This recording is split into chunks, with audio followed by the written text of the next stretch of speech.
What are the best ways to lock up a large piece of acreage that's for sale? So there's a large piece of land that's out there for sale, or you know somebody that wants to sell it, and large acreage is incredibly difficult to buy. It's either going to be a cash purchase or it's going to be a difficult land loan, and there aren't very many land loans. So there are a lot of different ways to tie up this property. You want the seller to only sell it to you and it no longer be available on the free market. So there are several ways of doing this, and this is a question that I've been asked multiple times this week, so I thought it would be good to do a video on it. So one of the first ways is you can do what is known as an option contract, and you say, Mr. and Mrs. Smith, you have this 100 acres for sale, you want $1 million, I'm going to give you $100,000 right now, it's yours, spend it, whatever. Now I have an option to buy your property for $1 million, and I want you to give me a year to do it.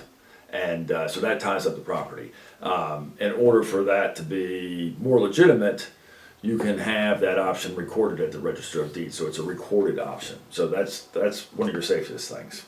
The other thing you can do is you can have just a long contract, an offer to purchase. You can say, look, I want to buy your 100 acres, but it's going to take me a year to close on it. I'm going to try to get it approved as a subdivision. It takes a year to get the rezoning for the subdivision, so we have a contract, but the settlement date is a year from now. So that's another way of tying it up.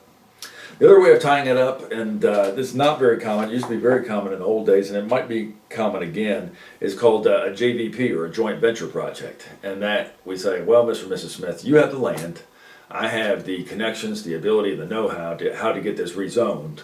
You're going to put up your land as collateral. I'm going to get it developed for you, and when the lots sell, you're going to get your price that you wanted, and I'm going to get a portion of the profit, and that's called a joint venture project. And so that's another way of tying up the land. And then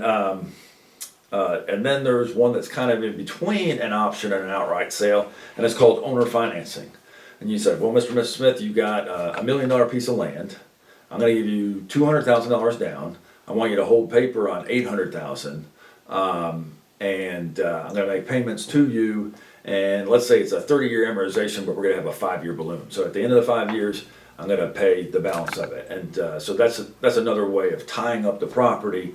So you have the opportunity to do it at whatever you want, and it's not available to other people on the open market.